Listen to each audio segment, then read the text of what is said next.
The same topic of mobile advertising, there just cannot be enough that can be spoken about this in terms of what works and what doesn't. To call upon the moderator first, I have, did I get the name? Saptarshi, right?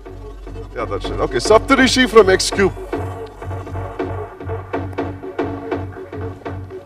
Pritesh Vora from uninstall.io. Alan D'Souza from Vavia Technologies. Dave Ramnane from InMobi, and Kumar from PocketMath. Ladies and gentlemen, from mobile advertising, what works and what doesn't, welcome to the panel. Good afternoon, everyone, and I have some fantastic people with me today on the panel. Starting from the right, there's Kumar from PocketMath. They manage a DSP. Kumar handles sales, right? Yes. And then we have Dev from InMobi. He is taking care of publisher monetization.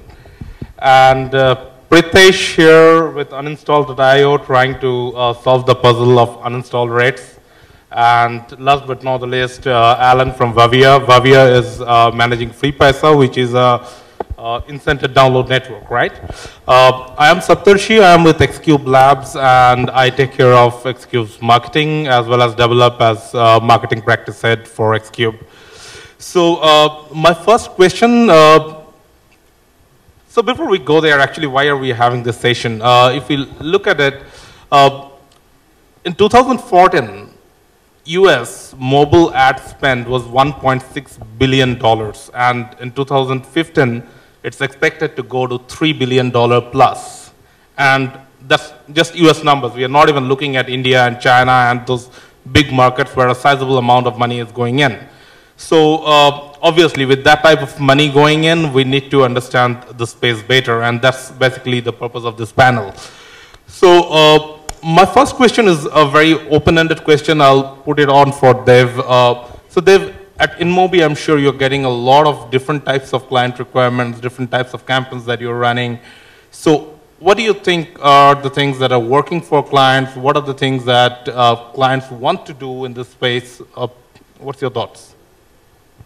Sure. Since this is a mobile app summit, specifically on the kind of from a mobile app developer, obviously the key thing for them, and this has been already discussed today, is really to get a quality user, and that's really what our focus is on. So InMobi as a network, obviously we are looking at moving towards a native ad format. That's what we really see working today across different types of apps. It could be a news app, a music app, travel, social chat, whatever it is. The entire advertising is moving away from a traditional banner ad to a native format. So kind of obviously from an app developer, that's really what we focus on in terms of kind of creating a native ad experience so that they can get a better quality user. Obviously, there are a lot of other metrics that drive that in terms of trying to get the right audience as well, which is what we will try and target the right. Based on the type of app, you can also kind of do different kind of formats in terms of, for example, video, rich media was also spoken about. Anything that you can get the user to experience your proposition, your app, before they can actually take a decision to download it, also has a much better kind of chance of getting a higher quality user. So that's kind of what, from an app developer perspective, what we're kind of looking at, more in terms of native experiences, more rich media and video to be able to drive better quality for the... So quality user, native ads. So I'll take it on to Alan. So Alan, you're running an incented network. Now there's a common complaint in the industry, incented users, they don't work. There's a high uninstall rate, they're useless. So what's your view on that? So this industry started about 18 months back, if you look at it, in India.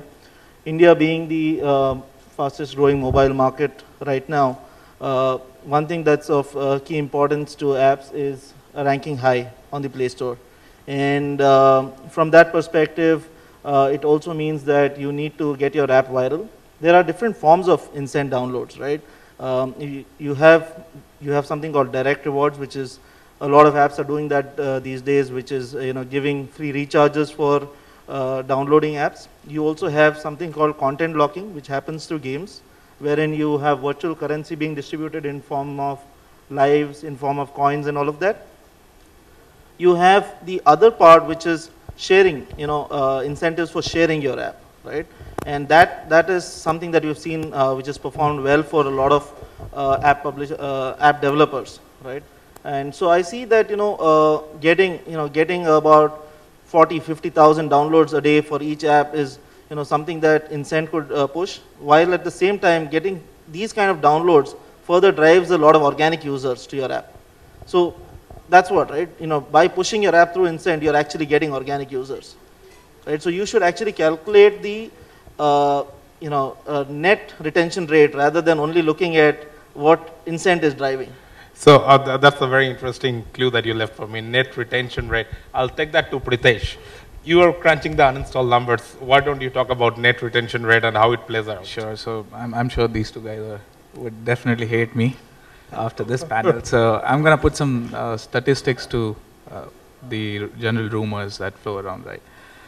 So definitely from whatever numbers we see, Incent are the ones who have the lowest retention rates, in fact. However, we've seen different stage of companies using them for different purposes, like for growing the ranking or moving up the ladder in the ranking space or getting more downloads and visibility. But yes, one very important metric, which is the uninstall, is right now not even used to calculate the retention rates, and that plays a major role.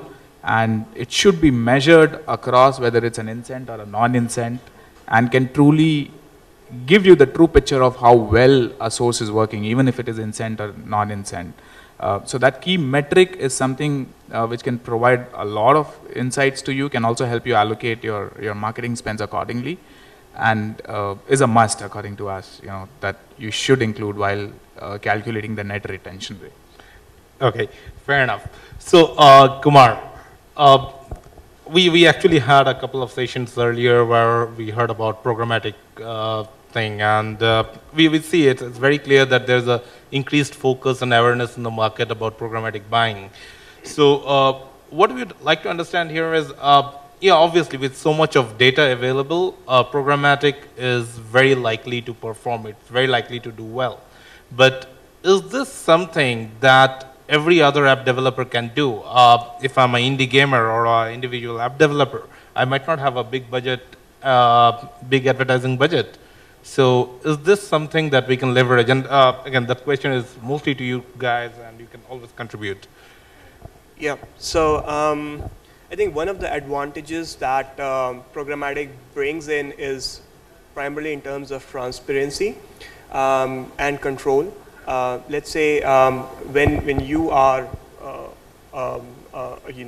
an app and you want to go out and brand yourself and talk to the customers, and you have a very precise targeted audience. Let's say you are some brand who is into food couponing and you have just launched into a new city. Let's call this city Pune. You wouldn't want to go for a pan-India campaign. You would just probably want to do a city-wise targeting or a hyper-local targeting. These are the kind of targeting features that programmatic can help you with. And as of now with PocketMath, we are doing this. Now, one of the things that we also do is, one of the focuses for the SMBs, we understand that these are the guys that probably don't have huge budgets, but that's okay. So this is a programmatic platform where you can just go out. We don't have any minimums, any commitments, and you can just buy as much credits as you want and run your campaign. Try out different campaigns with small budgets, and if it works out, you can scale it up. I hope that answers the question. What's your take there? Yeah, absolutely. I mean, from a programmatic sense, it's it has. We've seen just from an InMobi perspective, we kind of launched just a year ago in the kind of the programmatic world. We've yet to kind of to see the take up in India, but I think it's more of a evangelism, more of a kind of an education that needs to be done in this market. So we obviously engaged with the various stakeholders, both in terms of the brand agency side, the performance agencies, as well as direct clients, and it obviously is something that you can get access to audiences at scale. So that's something that is available as part of programmatic. So I do endorse that it is a solution that has to be looked as part of the overall mix. But see, when we are going for programmatic, there's always this thing. It's relatively new, and there are, of course, everyone doesn't understand the technology, how it works out. So do you guys, as major networks or DSPs, do you guys have any plans as to how you can overcome this and make this more of a, easy to use thing, like where I can just go, okay, take my money, give me this, that type of an option. I don't want to understand how you bid and what do you do and all of that. The technology is difficult for a regular guy to understand, a small guy. Can I? Yeah, absolutely. I mean, to you as be it an advertiser or somebody who's trying to monetize, depending on the amount of budget you have, there is obviously a self-serve platform that's available. It kind of takes you through a flow as to what kind of audience you're looking to purchase. We have something called an appographic targeting as well, which is very relevant to an app developer. So essentially, InMobi today, again, or pretty much any network will have, in our case, we have over 1 billion unique users. So, because of our SDK footprint, we're able to understand what are the kind of other apps that typically people have on their phones, and you will be able to kind of target that through our platform.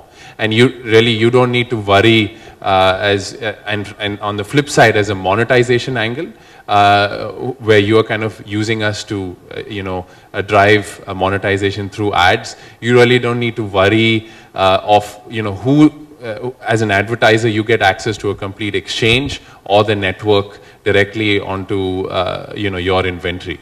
So, and that internally our kind of ad serving logic will obviously serve something that's best irrespective of somebody buying through an exchange or buying through the network to deliver the highest yield to you as an inventory. So we kind of take care of it from both angles. Okay, so the other interesting debate that's going on right now is probably what wins, native versus display. Now we have seen Facebook has done an amazing job. Native has been performing like really brilliant results on native. But do you think like native has it in it to totally outdo display? Is that a possibility? Because see, there are challenges. There are challenges like scale. You really don't have scale on native, right? So your takes, anyone? Can I just take this one? So I mean, when I talk to the clients, a lot of times the question is, which one works out? Should I go for social? Should I go for in-app advertising? Should I go for incent, non-incent?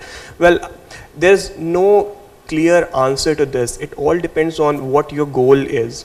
So depending on what your goal is, what is the objective that you're trying to achieve that decides what kind of strategy you're supposed to be taking. Native is something new, it is coming up, and it's still, I mean, mobile as such is still not able to prove itself in terms of the budgets that we see from the industry. So I think native is still, I see this at some distance from now. So people should be educated about how to do mobile advertising first, how to use the already existing technology before they move on to something more. And this is just to extend what Milind just said. The way in which the currency is moving in the Indian market is so fast that we lose track of what we are doing, and then we are just trying to catch the train which is ahead of us. So it's better to be first good at what we are doing, understand what we are doing, what we want, and then take it in a step-by-step manner. That would be my take. I don't know. Right. So one of the things that we do apart from running Free Paisa is that we are a self-service performance marketing platform as well, right? So this just started recently, and my views are based on the experience of some of our publishers. So what they have seen is we have a SDK which allows native configuration, and from a publisher's point of view, what they have seen is that native ads don't clutter the user experience, and that gives them a better click-through. That gives them, and from the advertiser's perspective, users who actually read through a native ad, users who install through a native ad, apparently it's been better for advertisers. Right? Okay. So I feel, gradually to improve the overall app experience, a lot of publishers will move towards native experiences. Right. So do you guys see any marked differentiation in terms of performance, in terms of uninstall rate, retention, etc., when it comes to native versus display? So we don't have that sort of information to share that, but what we do see is whether it's a video or a non-video format. Okay. That's the level of clarity. A little level of clarity is what we have. So up until now, with whatever limited, it's a video is definitely catching up. Is one trend that we are seeing in India, and they are seemingly providing better quality of installs than the traditional marketing that's been there. Yeah, so you actually cued into my next question that I was going to ask. That's about video in particular. How do you see video performing? We have been seeing like a few campaigns that we are running at XCube. We see video doing amazingly well for us. So is it the same all over? Well, video is more of a branding tool. So when it comes to video, and if your motive is branding, then I think that there's nothing that beats the video. Moreover, the advantage with video is that it's agnostic of the language. So most of the time you just have a background music, and then the purpose that you're trying to solve with that particular app, or whatever the motive is. So I think video is picking up, and it's doing a fantastic job. Even on our platform, we see a lot of demand for the video. And just to cater to that, we are constantly adding more and more exchanges which give us video inventory on the platform as well, all across the globe. Okay, I think Dev, we were discussing yesterday offline about a specific video format that you were talking about. Yeah, so I mean, video has been endorsed. I mean, this is something that has seen much better conversion rates as well as the quality of the user, because you're essentially able to demonstrate your product before they can actually take an action. Video also has the ability to kind of give you a very clear end card. So I think there are the basics of marketing in terms of telling you the right story, having a very clear call to action. And what you were referring to, obviously we are kind of taking it a step further. We are trying to innovate to see how, especially for games in fact, how instead of watching a 30-second video, you can actually play the game right within the ad unit.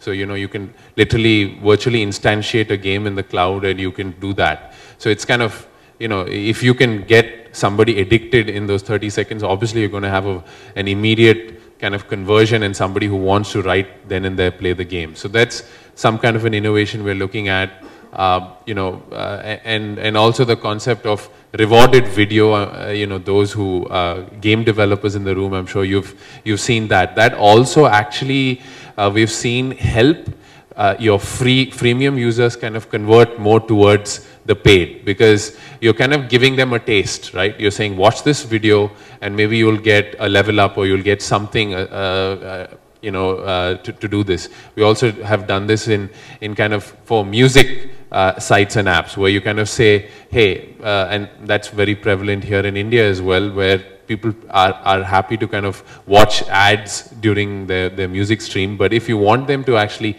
test out the experience, they could say, hey, you get rewarded, watch a video, and you'll listen to, let's say, a music stream for the next 30 minutes for free. So a lot of these kind of interesting, innovations, a little bit tweaks are available on the ad formats for you to, nudge your user towards being, a paid user. Talking of games, actually, so at XCube we have been doing certain retargeting and re-engagement campaigns, particularly on games, and we have seen fantastic returns coming out of it. And when I'm talking about returns, I'm talking about LTV and average revenue per user. And the thing is, compared to the web space, if you're looking at mobile, and mobile we came with a lot of maturity, all of us, right? Because we have tasted advertising on the web. We know we had a certain understanding. We played with CPM and all. And so when we came to the mobile space, we came with a lot of maturity, where we started talking about CPI right from the first day. And now we are looking at LTV, we are looking at ARPU and all of that. So what we noticed is in the gaming space, it's really working for us. What I would ideally like to know from all of you guys is how do you see your retargeting, re-engagement working in the overall mobile app space? Is it something specific to categories where it's working, or is it overall how people are using it? I would say retargeting is, again, a way of re-engaging with your audience. Let's say how many of us have a mobile app over here? Any hands up? No one? I'll just take a generic case. So let's say you've got a mobile app or a product, and people have installed this, and then they have uninstalled this, and uninstall IO tells me these are the device IDs who have uninstalled your application. So what do you do with them next? So you probably want to retarget them again. And so, I mean, there are DSPs out in the market, and ours is one of them. You can upload your DSPs over here, do your precise targeting on the publishers from where you want to pick them up, and you can run your campaign. And what we'll do is we'll try to just bid for your impression to be viewed by these device IDs only. Now, I think this is another way of re-engaging with your, already existing customers. And I mean, coming from a growth hacking background, where I have been involved with a rocket internet company, which was app-based, I can tell you that my, active user base was very, very less compared to my total user base.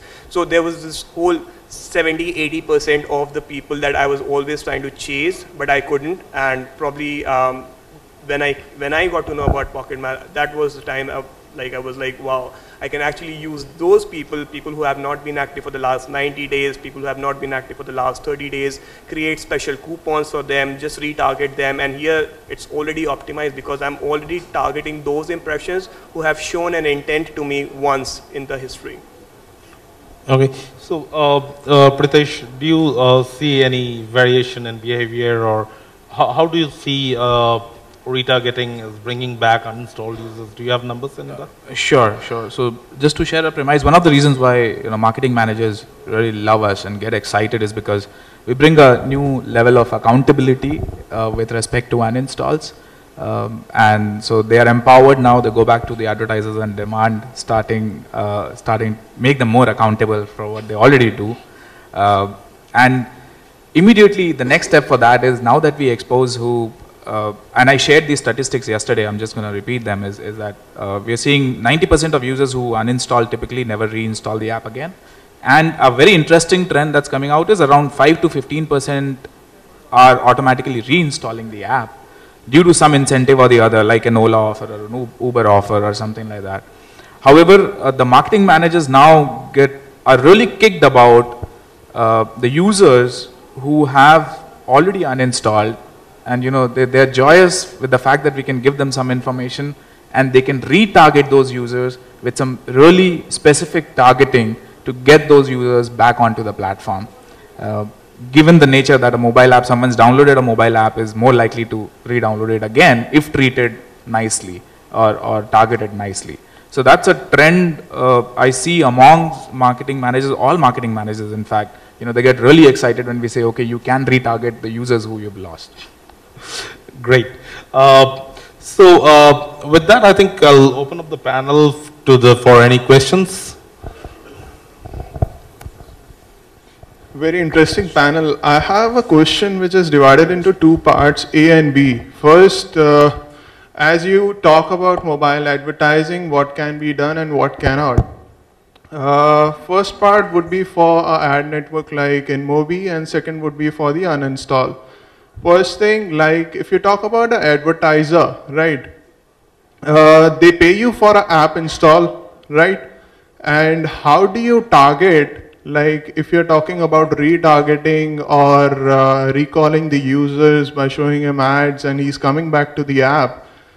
First would be the advertiser. If you talk about maybe Make My Trip or Amyantra, what they generally do is they fire a post back on a unique install or a first time install, right?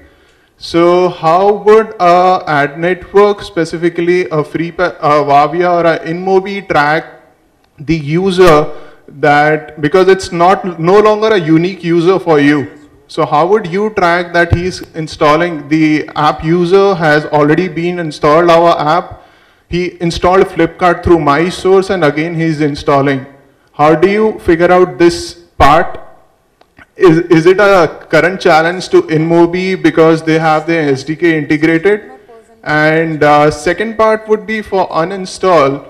Like if you're tracking the uninstalled users, do you even track, do you even go back, so you are procuring data for an apps flyer or a cake, and you are telling the advertiser that, yeah, you have these many uninstalls, and you can get back to the user and say, the 5 and 10% of the user who are coming back and reinstalling the app. Can you even go back and tell the advertisers that Vavia or InMobi was a source from where these app installs were? So these are the two parts of my question. Thanks. So I mean, that's fairly straightforward because we are deeply integrated with all of the attribution partners. So obviously, an advertiser clearly knows when an install has actually come from our network because, you know, the attribution partner gets that ping back to them, and we are deeply integrated with them. So we also know, they also know not just when and download happens, but various other metrics obviously that's set up with the attribution. So that part is already been done. And secondly, when they remarket, obviously that data comes again from the advertiser. They said that these are the users that they've actually lost, and they can essentially come to our network and find those users again through device ID, that's a Google Play ID or ID, you know, IDFA from iOS. So